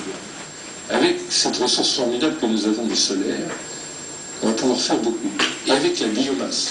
Et là, je parle avec plaisir à Patrice, dans le domaine du coton, parce qu'il connaît ça parfaitement, et dans beaucoup d'autres domaines, avec la biomasse, avec la valorisation de beaucoup des sans-produits du coton, on peut faire beaucoup de richesses, créer beaucoup de richesses. Et notamment, on peut travailler à produire de l'énergie, et d'ailleurs, les usines, je le dis avec modestie, humilité, les grenages, peuvent être très largement, elles sont très largement autoproductrices de leur énergie. Donc on sait faire au Bénin, on sait faire en biomasse. Oui, vous allez dire que je n'y connais rien, mais au fond, j'étais en train de vous rendre hommage. Donc, au fond, j'étais en train de vous rendre hommage. Oui, ce que je voulais dire, en vous traitant de la science sur le coton. C'est très important de voir que biomasse et solaire, c'est une énergie propre. Et c'est de l'énergie pour la biomasse qui nous permet d'utiliser les sous-produits agricoles et de les payer aux paysans, alors qu'aujourd'hui, ils sont gaspillés, sont perdus. Donc voilà, je voulais juste dire qu'il y a des solutions d'électrification rurale qui donnent beaucoup plus d'espoir qu'il y a seulement 5 ans. Et en travaillant beaucoup pendant ces quelques mois avec le Premier ministre, avec les industriels de l'énergie, nous sommes aperçus que, parce que le programme d'électrification solaire que nous avons est unique au monde, c'est au Bénin de préférence que les grands producteurs, qui sont souvent indiens ou chinois, de matériel d'énergie solaire, sont prêts à ouvrir des usines. C'est très important parce qu'il faut qu'on soit en maîtrise des technologies pour demain, non seulement être capable d'arrêter le délestage, qui est insupportable, d'arrêter cette limite à l'emploi qui est insupportable pour ne pas avoir l'électricité, cette limite à la vie des familles, mais en même temps créer des emplois grâce à ça. Et de la technologie. Nous avons parmi les meilleurs technologues du monde. C'est pour ça que je me refuserai toujours à dire que le Bénin est une petite terre de misère, et que je me refuserai toujours à dire que le Bénin ne sait pas gagner. Nous avons des technologues extraordinaires au Bénin. Ils continuent leur carrière partout dans le monde, ou ils la continuent au Bénin. et notamment, on peut le faire en matière énergétique.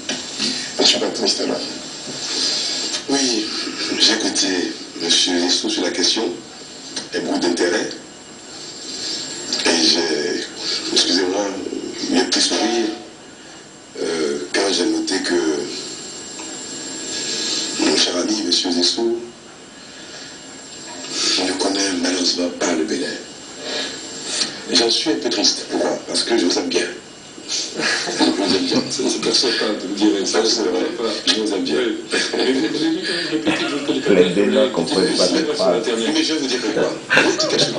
Excusez-moi, la répétition. Vous aimez bien? Vous avez dit que les usines de coton sont autosuffisantes pour produire de l'énergie pour elles-mêmes, autosuffisantes en matière d'énergie. C'est grave, parce que c'est pas vrai. Et ça ne se dit pas au monde d'ailleurs. C'est pas ce type d'entreprise qui produit de l'énergie pour elle-même. Dans les villages d'ailleurs, dans nos régions, nous avons besoin de beaucoup d'énergie. Dans les usines. Vous savez que le pays ne est un pays agricole. Et que l'industrialisation du Bénin, celle qu'on attend, sera ou est une industrialisation rurale. Ce sont c'est dans nos contrées que nous allons installer nos usines de transformation des produits agricoles. Parce que dans les autres secteurs, ce n'est pas pour demain notre industrialisation. Alors, ce qui veut dire tout le monde que le besoin d'énergie dans les contrées, dans nos villages, est un besoin capital, un besoin de production.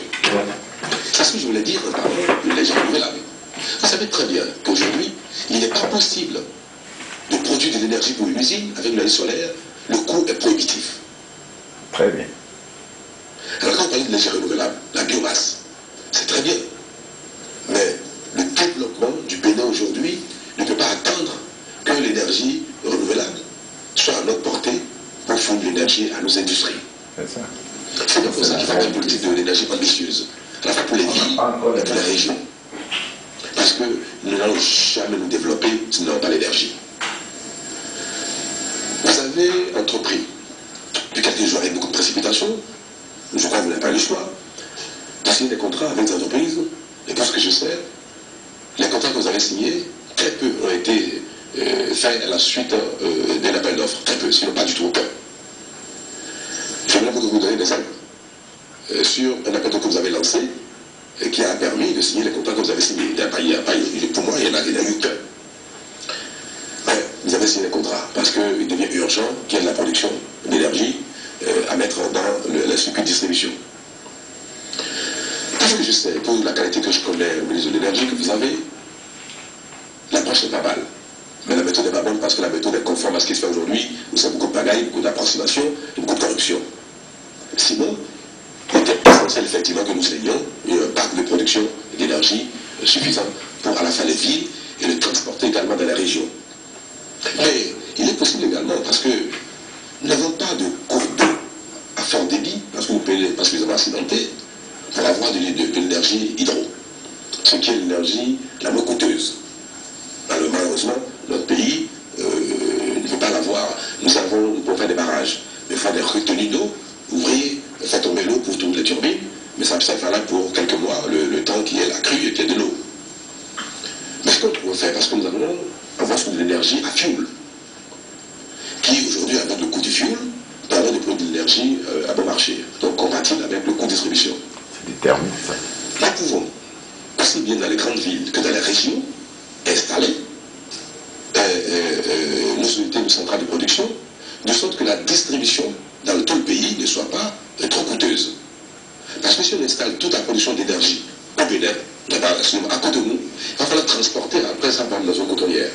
S'il faut du courant à Kérou pour l'usine, s'il faut du courant à Savalo pour les usines de cajou, parce que nous allons en avoir beaucoup bientôt, on va développer le noix de cajou. Ces unités, dans une usine d'énergie, il faut les transporter de Cotonou jusque dans la région. Ça peut être enchérir le coût de production et rendre même prohibitif, en fin de compte, la rentabilité, nous parlons le coût de distribution. C'est pour ça qu'il faut avoir une politique intelligente de production, de répartition, de distribution d'énergie au Bénin. Parce que nous devons avoir l'ambition que notre pays peut se développer dans les 5 prochaines années et devenir un pays industriel avec des unités de transformation agricole. Mais ce n'est pas l'impression que ce soit cette dynamique qui est fondée le problème que vous avez. Il est vrai que c'est fait dans le secret. Personne ne connaît les détails de ce que vous faites dans ce domaine. Et je mentirais si je dis je connais les détails et que ma critique est bien fondée. Mais c'est l'impression que j'ai. Toujours est-il que si nous arrivons à faire, ce qui ne manquera pas, nous allons examiner avec beaucoup de responsabilité et de sérénité ce qui a été fait. Et ce qui sera nécessaire de corriger, dans le corriger. Et nous allons mettre en œuvre cette politique de production de sources d'énergie dans le sens que nous vous indiquez. Et assez rapidement, nous allons satisfaire nos besoins de produire dans le pays. C'est vital pour nous. L'énergie est pour le pays comme le sang dans nos veines. Pour vivre, on a besoin de ça aujourd'hui. Pour vivre dans le pays, sans énergie, ce n'est pas possible. Pas se développer, on ne peut pas vivre. Si on comprend bien ce qui sera fait dans le domaine de l'énergie, se fera aussi avec les entreprises privées. Quelles sont vos réflexions par rapport réellement au partenariat public-privé? Qu'est-ce que vous comptez changer dans ce domaine pour réellement inciter les entreprises privées à se mettre sur la ligne de départ?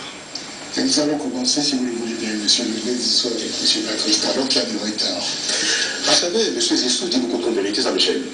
Il reste 9 minutes chacun. On parlait de l'énergie des usines cotonnières, 45, parce que en termes de gravité, je l'ai relevé, puis après il a parlé de cet appel d'offres qui a été lancé. J'aimerais qu'ils me disent quel appel d'offres a été lancé, à quel moment, sur quel programme, et qui a abouti à tel scientifique, à tel opérateur. Ça, j'aimerais qu'ils me disent.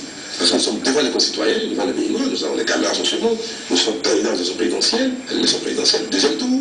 Il est important que le ministre sache comment vous gouvernez. Vous êtes le ministre depuis 9 mois, et vous êtes comptable de quelque chose qui dépasse l'entendement. Alors, j'aimerais bien que sur ce plateau, vous me donniez, vous êtes le ministre, des exemples d'appels d'offres que vous avez lancés dans ce domaine, et comment ça coûte. Alors, Si vous permettez, M. Lionel Zissou, il répond tout de suite à cette interview. Oui, il faut qu'il réponde. Alors, au fond, nous avons des espaces d'accord sur l'énergie, puisque vous avez rendu hommage récemment à cette politique. Et vous avez dit que c'était heureux que les compétences aient été mises en place. Vous avez rendu... Non mais, réponds à la question. Et c'est souhaitable de temps en temps d'avoir comme ça des zones dans lesquelles on sait que on ne part pas de rien, mais on peut travailler dans la continuité des compétences. Donc, je vous remercie de nouveau pour cet hommage. S'agissant du fait qu'on ne puisse pas avoir de l'énergie renouvelable, bon marché, pour toutes les formes d'activité économique, ça va de soi. Vous savez, l'industrie dans le pays, c'est pas comme si on était au départ. Représente pas loin du quart du PIB, de la richesse nationale chaque année. Elle est essentiellement faite, en dehors de grandes unités de matériaux de construction, mais enfin, elle est essentiellement faite déjà de transformation de matières premières.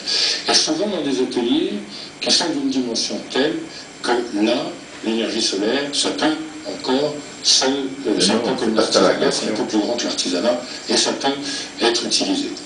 Mais vous avez fondamentalement raison, c'est si vrai que nous avons un programme sur lequel il y a eu un appel d'offres, et là on est sur des financements, sur des micro-centrales, de façon à avoir, vous avez raison, de façon à avoir, bon, on a anticipé de plusieurs mois, de l'énergie proche de nos centres urbains, mais des centres urbains les plus petits, de façon que, alors qu'aujourd'hui il leur manque de l'énergie, là on soit capable, au niveau de la plupart des arrondissements, d'avoir des capacités bien adaptées à une industrie encore faite d'entreprises petites et moyennes.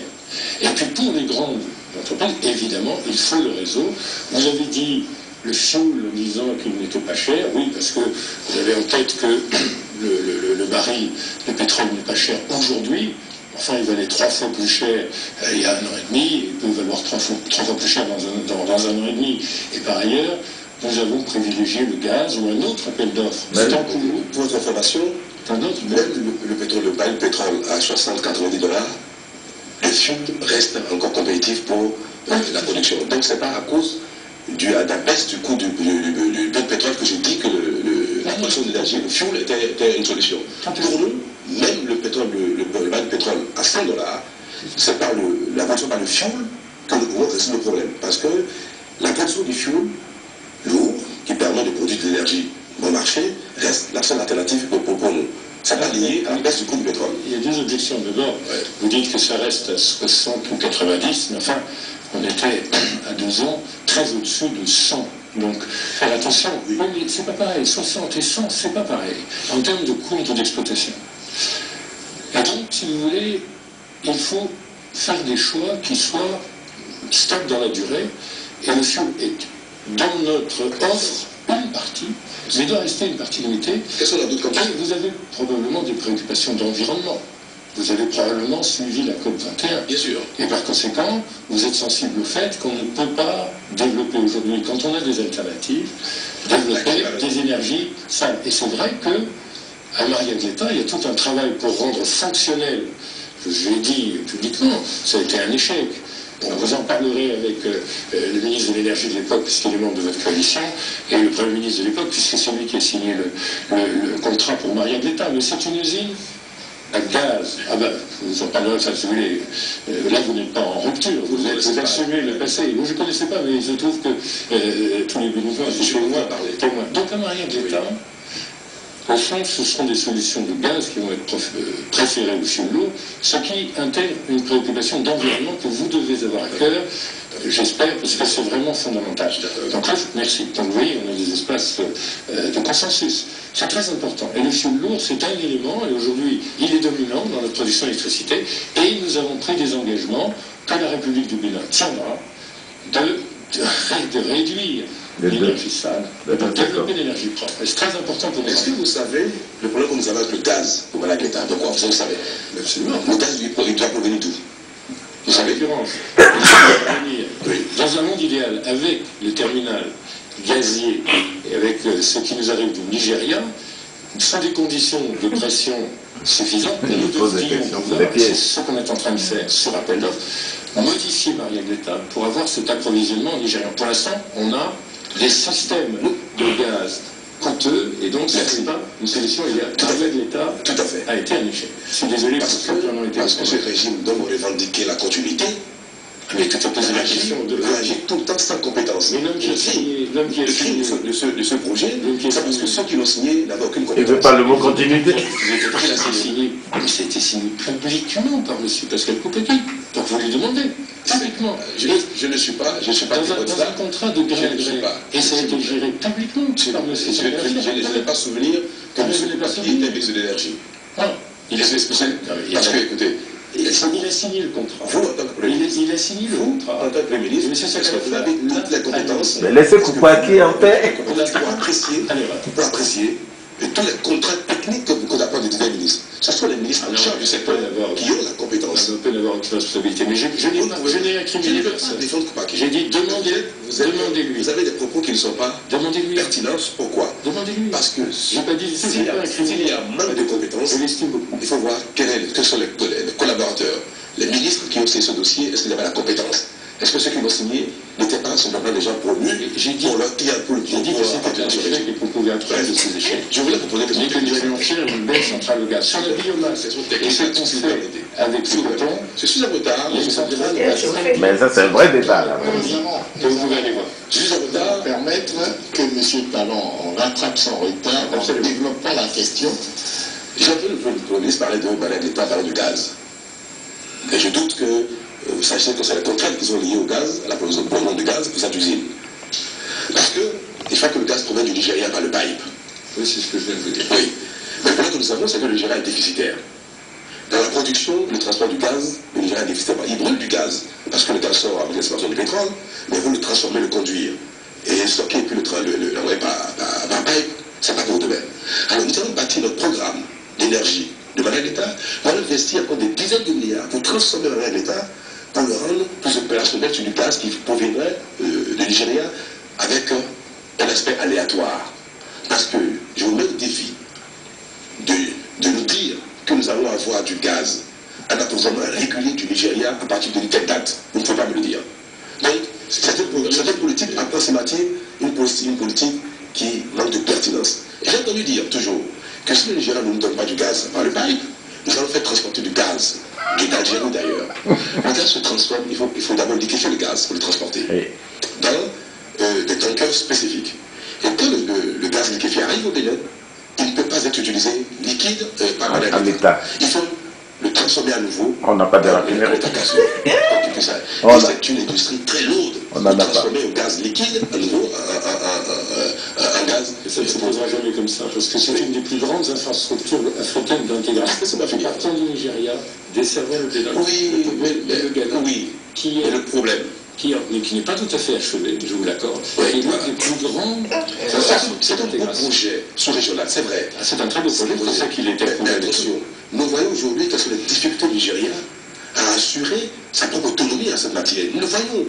Est-ce que vous savez dans combien d'années le Nigeria soit capable de nous Le produire Nigeria va à toute vitesse dans ses programmes énergétiques. Et c'est une priorité absolue du D'accord. président. Alors dites-moi alors dans combien d'années nous aurons l'assurance d'avoir du gaz.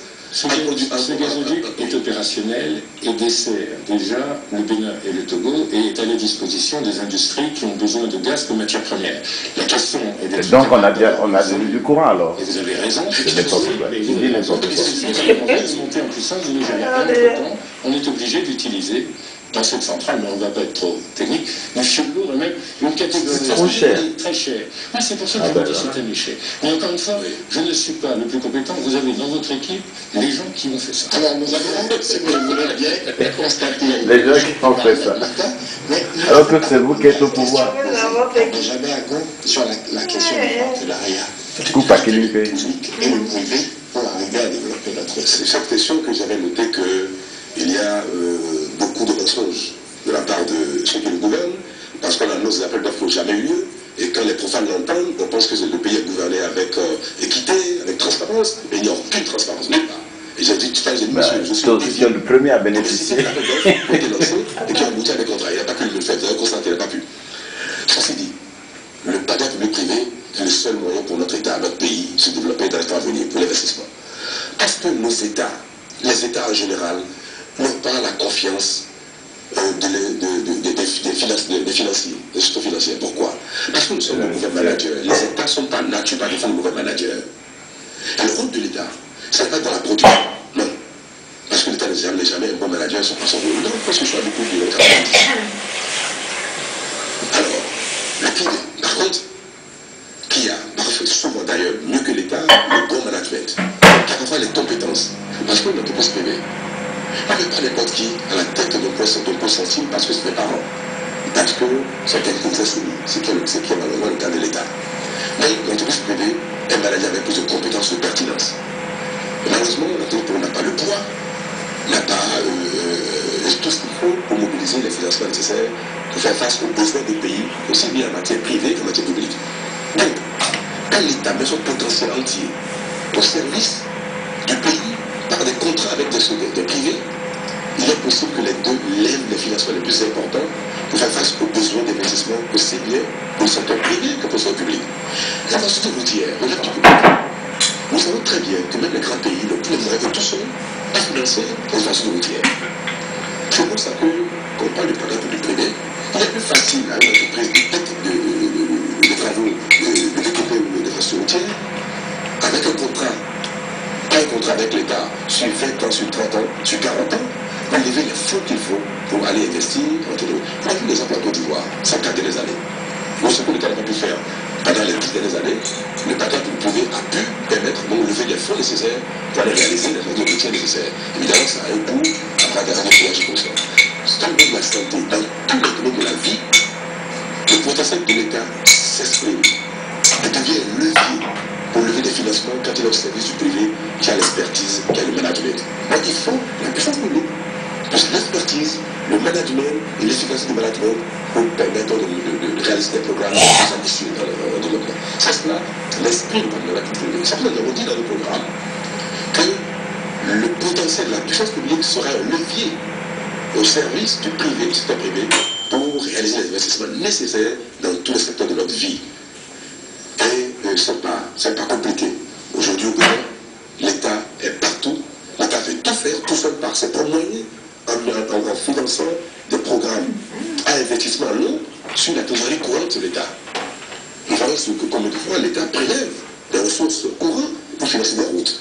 C'est une bêtise de gestion. Et ça continue. Sous la direction de M. Dionès Issou, qui est un financier, qui est un professeur d'économie, et qui sait très bien que ce genre de choses conduisent forcément l'État invalide.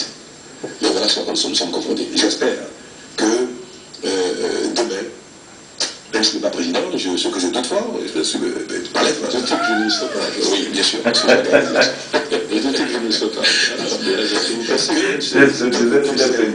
À différents États ou bien aux étudiants, que vous leur direz que vous avez vécu quelque chose dont vous avez été complice et qu'il est déconseillé, fortement déconseillé de faire. Bon, je vais répondre sur ce sujet. Pas sur les appels d'offres. Parce que vous avez remarqué qu'il ne m'a pas répondu. Écoutez, il y a eu un appel d'offres sur la rénovation de Marié-Guetta qui est en cours. Donc, voilà pour Marié-Guetta. Il y a eu un appel d'offres sur les microcentrales dont vous avez dit très bien qu'il fallait qu'elles soient... Je parle des contrats de production. Oui. Il n'y a aucun intérêt sur la base de qu'on a En l'occurrence, les centrales, les microcentrales qui vont être de la production. De la production. Mais il y a un appel d'offres qui... Mais que contrat laissé, je parle des contrats signés. Oui, mais le contrat est signé, on en est à la phase de financement. Tous les contrats ont été signés. Avec votre permission, monsieur Patrice Talon, vous allez permettre à monsieur Lionel Guisson de développer. Mais on va quand même revenir un tout petit peu à la vérité. C'est vrai qu'il y a eu, pour des raisons d'urgence que tout le monde comprend en matière de délestage, sur des critères tout à fait définis, et qu'il y a eu aussi des contrats de gré à gré, notamment des contrats de rénovation qui étaient quand même urgents, puisque nous avons des centrales électriques, comme vous le savez, notamment Agpapa, Megamé, Azitangouya, Paracon, qui ont des problèmes de maintenance majeurs et qui font que ça réduit énormément la capacité. Vous ne fonctionnez qu'au gré à gré. C'est le mode de gestion de ce gouvernement. Monsieur Talon, permettez. C'est bien, mais c'est bien que Patrice... C'est très bien que Patrice Talon m'interrompt. Vous ne passez pas pour être le champion de la concurrence sur les marchés publics. Je suis désolé de vous le dire, peut-être vous pensez que vous avez cette image, vous passez pour avoir, dans votre vie, vécu essentiellement le marché public dans un régime, quand vous me décrivez... Donnez-moi l'exemple. Oh, bah, écoutez, les contrats par lesquels vous avez fourni en intrant dans la télévision... Je suis désolé, vous ne connaissez pas. Oui, mais parce que vous appuyez sur la rumeur publique. Ah oui, mais la Je sondage... n'ai jamais vendu de l'engrais à l'État. Ah, ça c'est une bonne nouvelle. Et vous considérez qu'une société d'État, comme la Sonatrach, n'est pas d'État. Mais enfin, au fond... Donnez-moi le contrat de fait. Je ne veux pas... Vous ne connaissez pas le Bénin. Non, mais... Vous ne connaissez pas le fonctionnement du Bénin, c'est pour ça. Je vends de l'engrais aux paysans. Patrice... Je vends de l'engrais aux paysans, c'est eux qui payent. Non, en l'occurrence... Oui, c'est eux qui payent, parce que c'est toujours l'utilisateur final qui paye. Ah, c'est eux qui payent. En l'occurrence... Je n'ai jamais signé le contrat d'engrais avec mais au fond, c'est pas le ce que vous dites. C'est pas sa faute, c'est l'État subventionne. C'est les subventions. Vous savez, vous pouvez répéter tout le temps la même chose. Je vous ai dit, Patrice, je sais que vous pensez que de répéter un mensonge lui donne de la vérité. Et quel mensonge que j'ai répété? C'est vous qui dites la vérité tout le temps. Vous pourrez indéfiniment répéter que je ne connais pas le Bénin. Vous ne connaissez pas tous les Béninois. Permettez, monsieur, que je vous rappelle qu'il reste dans cet entretien à peu près 15 minutes pour chacun. Encore 15 minutes? Ils ont dit 1h30. C'est une remarque incidente. Des questions? Donc 45. Absolument. Aucun Béninois ne pense qu'en matière de marché public, vous êtes absolument le modèle. Mais en revanche, je vous ai dit des choses tout à fait importantes. C'est vrai que les partenariats publics-privés sont fondamentaux. Nous avons une loi qui est à l'étude. Vous savez qu'elle a été beaucoup modifiée alors qu'elle avait été, je crois, très soigneusement préparée et notamment avec toute l'expertise nécessaire. Il faut probablement maintenant en changer puisqu'il y a des amendements à supprimer, en changer certains éléments de teneur et le prochain président